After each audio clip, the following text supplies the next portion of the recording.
शरद 18 साल का एक लड़का था और हाल ही में उसने 11वीं कक्षा पास की थी।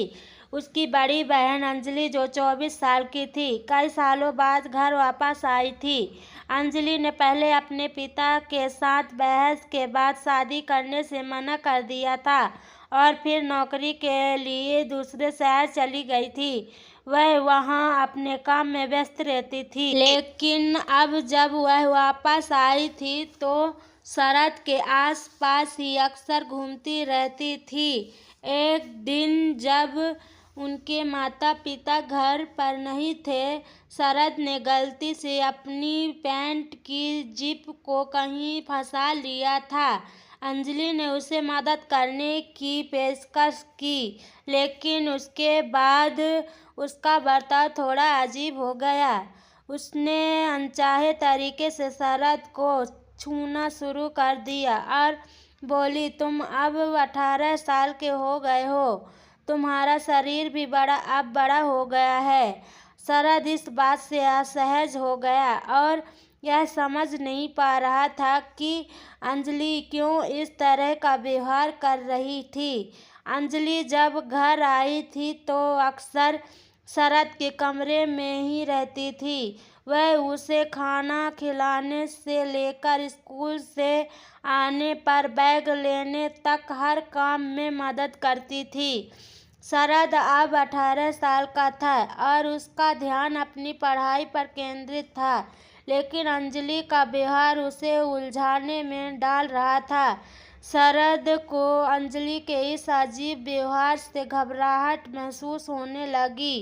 पहले तो उसने सोचा कि शायद वह सिर्फ उसकी मदद कर रही है, लेकिन जैसे जैसे समय बीतता गया, अंजलि की हरकतें और भी ज़्यादा असहज हो गई थी। शरद ने कुछ दिनों तक इस बारे में कुछ नहीं कहा, लेकिन यह सब उसके दिमाग में बार बार घूमता रहा। एक दिन जब अंजलि फिर से उसे अनचाहे तरीके से छूने लगी तो शरद ने अपनी हिम्मत जुटाई और साफ शब्दों में कह दिया, दीदी ये सब ठीक नहीं है, मुझे अच्छा नहीं लग रहा। अंजलि अचानक चुप हो गई और थोड़ी देर तक शरद को देखती रही। वह बिना कुछ कहे ही कमरे में से बाहर चली गई। शरद को लगा कि उसने सही किया है, लेकिन फिर भी उसके मन में डर और असमंजस बना रहा। अगले कुछ दिनों तक अंजलि ने शरद से ज़्यादा बात नहीं की। वह अपने कमरे में अकेली रहती और बहुत कम ही बाहर आती। शरद के लिए यह समय बहुत कठिन था। उसने इस बारे में किसी से बात करने की हिम्मत नहीं जुटाई, क्योंकि वह नहीं जानता था कि लोग क्या सोचेंगे। कि शरद को एहसास हुआ कि यह स्थिति अब उसके हाथ से बाहर जा रही है। उसने आखिरकार अपने एक करीबी दोस्त रजत से बात करने का फैसला किया। रजत ने उसे समझाया कि ऐसी स्थिति में चुप रहना सही नहीं है और उसने किसी बड़े से बात करनी चाहिए।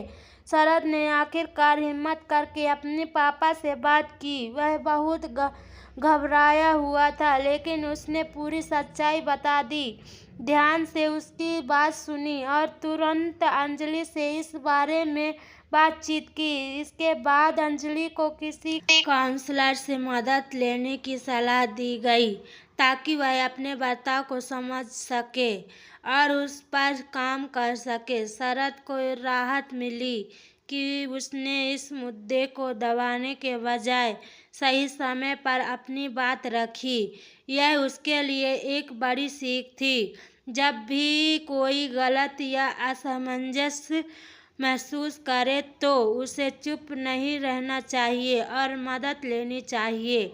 अंजलि से बात करने के बाद शरद के पापा ने स्थिति को गंभीरता से लिया और घर का माहौल बदलने के लिए कुछ कदम उठाए। उन्होंने अंजलि को समझाया कि उसका व्यवहार गलत था और उसे खुद को सुधारने के लिए मदद की ज़रूरत है। अंजलि ने भी अपने बर्ताव पर पछतावा जताया, काउंसलिंग के लिए तैयार हो गई। उसके बाद अंजलि कुछ समय के लिए अपने पुराने शहर लौट गई।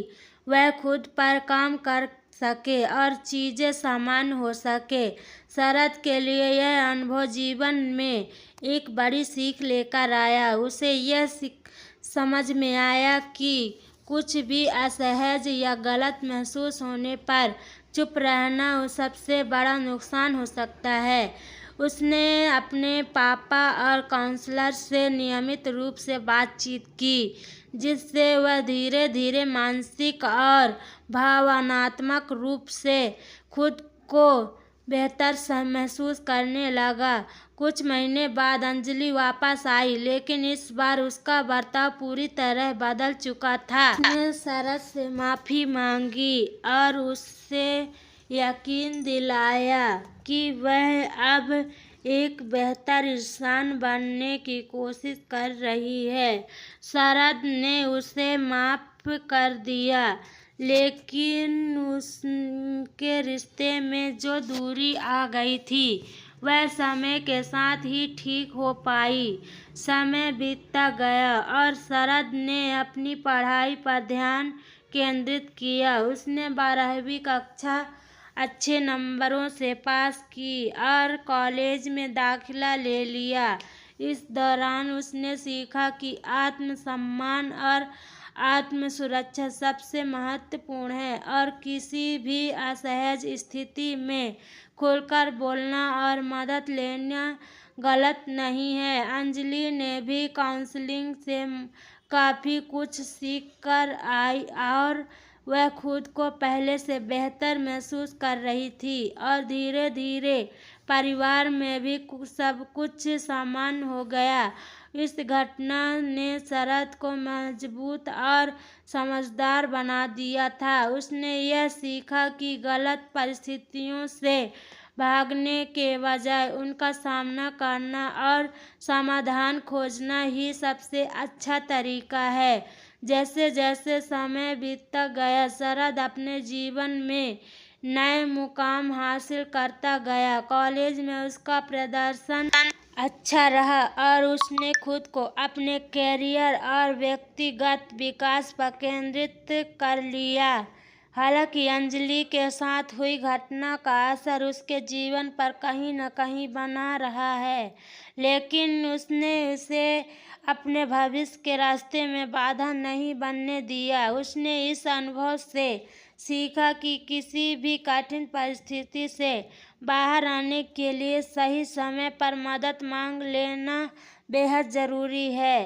अंजलि भी काउंसलिंग से लाभान्वित हुई। उसने अपने मानसिक स्वास्थ्य और बर्ताव को लेकर जागरूकता प्राप्त की और परिवार के साथ धीरे धीरे एक स्वस्थ रिश्ता फिर से बनाने लगी। उसने खुद पर काम किया और अपने भीतर की कमजोरियों को समझा और शरद अंजलि के बीच धीरे धीरे विश्वास वापस आने लगा। हालांकि पहले जैसा नहीं, लेकिन एक समझदार और सामंजनिक रिश्ता तो फिर से बन गया। शरद ने कॉलेज के बाद एक प्रतिष्ठित कंपनी में नौकरी हासिल की और अपने करियर में सफल होता गया। उसने अपनी जिंदगी में आए उतार चढ़ाव को ताकत के रूप में लिया और उन अनुभवों से सीखा। उसने अपने दोस्तों और साथियों के बीच यह बात भी साझा की कि जीवन में अगर कभी ऐसी कठिनाइयाँ आए तो चुप्पी से बेहतर है कि खुलकर बात की जाए। अंजलि ने भी अपने जीवन में एक नया रास्ता चुना। उसने अपनी काउंसलिंग की यात्रा के बाद खुद को आत्मनिर्भर बनाने का फैसला किया और एक सामाजिक कार्यकर्ता के रूप में काम शुरू किया। अब वह मानसिक स्वास्थ्य और व्यक्तिगत सीमाओं के महत्व पर काम करती थी ताकि और लोग ऐसी समस्याओं से गुजरने पर सही मदद पा सकें। शरद और अंजलि दोनों ने अपनी जीवन में अलग अलग चुनौतियों का सामना किया और एक दूसरे के साथ धीरे धीरे एक स्वस्थ रिश्ता बनाने में कामयाब हुए। परिवार में ने भी इस अनुभव से सीखा कि कठिनाइयों से निकलने के लिए संवाद, समाज और सही समर्थन बहुत महत्वपूर्ण होते हैं। आखिरकार शरद ने अपनी जिंदगी में आगे बढ़ते हुए सफलता हासिल की और अपने परिवार के साथ एक खुशहाल और संतुलित जीवन जिया। इस पूरे अनुभव ने उसे और भी मजबूत और समझदार बना दिया, जिससे वह जीवन की हर चुनौतियों का सामना आत्मविश्वास के साथ कर सका था। शरद की जिंदगी धीरे धीरे अपने रास्ते पर आगे बढ़ रही थी। कॉलेज के बाद उसकी प्रोफेशनल लाइफ में स्थिरता आ गई थी और अब वह एक अच्छे पदों पर काम कर रहा था। अपने कैरियर में लगातार मेहनत और सफलता से उसका आत्मविश्वास बढ़ रहा था। उसी दौरान उसने अपने लिए समय निकालना भी शुरू किया।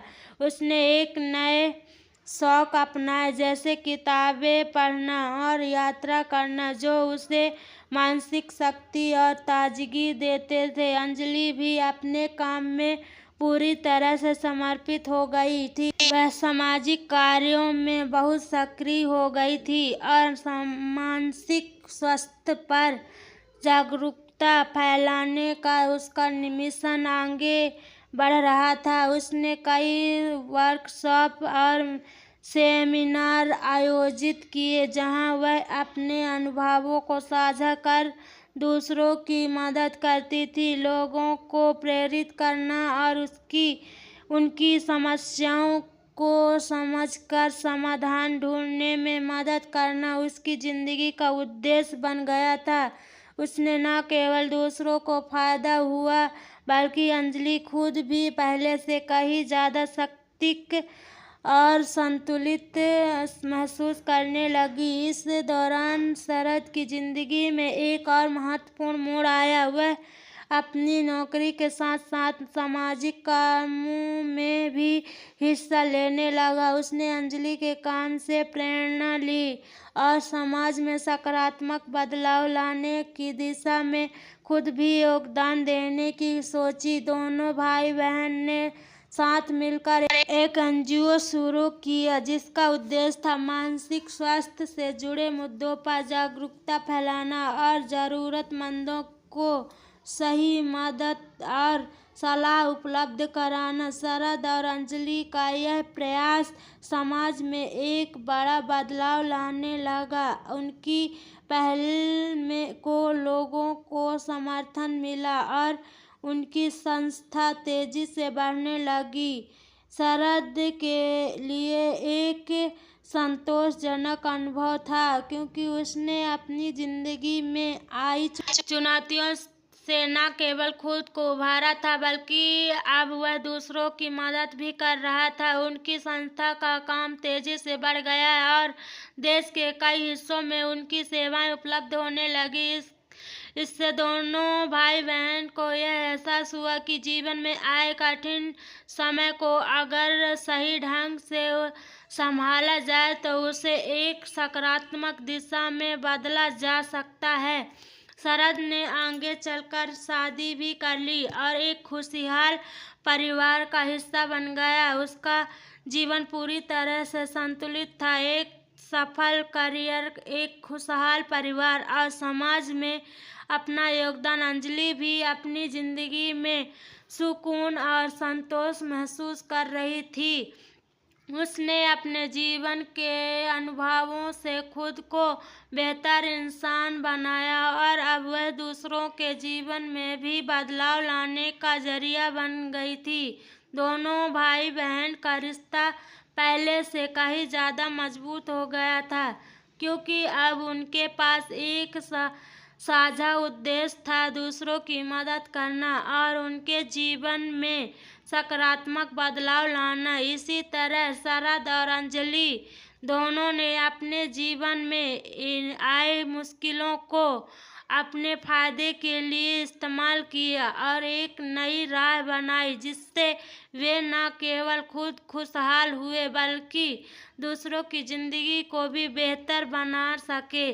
शरद और अंजलि की जिंदगी में चीजें अब स्थिर और संतुलन हो गई थी। उनके एनजीओ का काम राष्ट्रीय स्तर पर पहचाने जाने लगा था और उन्होंने मानसिक स्वास्थ्य के क्षेत्र में उल्लेखनीय योगदान दिया। उनकी संस्था ने कई नए पहलू शुरू की, जैसे कि युवाओं के लिए विशेष कार्यक्रम जहां वे मानसिक स्वास्थ्य के महत्व को समझ सके और बच्चों और परिवारों के लिए मुफ्त काउंसलिंग सेवाएं उपलब्ध कराई गई। इस दौरान शरद और उसकी पत्नी कविता ने अपने जीवन में एक नया अध्याय शुरू किया। वह पिता बन गया। उनके घर एक प्यारी सी बेटी का जन्म हुआ जिसका नाम उन्होंने आर्या रखा। आर्या के जन्म ने शरद की जिंदगी को और भी खुशहाल बना दिया। वहाँ अब और भी ज़्यादा जिम्मेदारी और प्यार का साथ अपने परिवार और पेशेवर जीवन को संभालने लगा। अंजलि, जो अब मानसिक रूप से पूरी तरह से स्वस्थ और शक्ति हो चुकी थी, अपनी भतीजी आर्या के साथ बहुत वक्त बिताने लगी। उसने अपनी भतीजी के जीवन में एक सकारात्मक और प्रेरणादायक भूमिका निभाने अंजलि के जीवन का वह हिस्सा जो कभी भावनात्मक उथल पुथल से भरा हुआ था, अब स्थिर और संतुलन से भर गया था। वह अब अपने काम के अलावा अपने परिवार के साथ भी समय बिताने लगी और आर्या के जीवन का एक महत्वपूर्ण हिस्सा बन गई। समय बीतने के साथ शरद और अंजलि की संस्था अंतर्राष्ट्रीय स्तर पर भी पहचानी जाने लगी। वे अब कई देशों में मानसिक स्वास्थ्य से जुड़े कार्यक्रमों में हिस्सा ले रहे थे और अन्य संगठनों के साथ मिलकर काम कर रहे थे। दोनों भाई बहन ने यह साबित कर दिया कि मुश्किल हालात से निकलकर भी इंसान न केवल अपनी जिंदगी को संवार सकता है बल्कि दूसरों की जिंदगी में सकारात्मक बदलाव ला सकता है। शरद की बेटी आर्या भी धीरे धीरे बड़ी होने लगी। शरद और अंजलि ने मिलकर उसे एक ऐसे माहौल में पाला जहां मानसिक और भावनात्मक सेहत को प्राथमिकता दी जाती थी। आर्या के व्यक्तित्व में भी यह झलकने लगा कि वह अपने चाचा चाची से बहुत प्रेरित थी। जैसे जैसे वह बड़ी हुई, वह भी मानसिक स्वास्थ्य से जुड़े सामाजिक कार्यों में रुचि रखने लगी। शरद और अंजलि ने एक ऐसी दुनिया का निर्माण किया जहां लोग खुलकर अपनी भावनाओं और मानसिक समस्याओं के बारे में बात कर सकेंगी। उनका यह सफर व्यक्तिगत संघर्षों से शुरू हुआ था, लेकिन उन्होंने उसे एक सकारात्मक बदलाव के आंदोलन में बदल दिया। आर्या भी अपने चाचा चाची और पिता के नक्शे कदम पर चलने के लिए तैयार थी और यह स्पष्ट था कि वह परिवार समाज के मानसिक स्वास्थ्य के प्रति जागरूकता फैलाने और मदद करने की विरासत को आगे बढ़ाता रहेगा। इस तरह शरद और अंजलि ने न केवल अपनी खुद की जिंदगी को संभाला बल्कि अपने अनुभवों को दूसरे के लिए एक प्रेरणा का स्रोत बना दिया और उनका यह सफर भविष्य में भी कई लोगों के जीवन में बदलने का माध्यम बना। समय के साथ शरद और अंजलि के प्रयासों से उनके एनजीओ की पहुंच और भी बढ़ने लगी। वे अब देश और दुनिया भर के मानसिक स्वास्थ्य संस्थाओं, स्कूलों और सकारात्मक संगठनों के साथ मिलकर काम करने लगे। उनकी संस्था ने लाखों लोगों को प्रभावित किया और उनके काम की तारीफ चारों ओर होने लगी।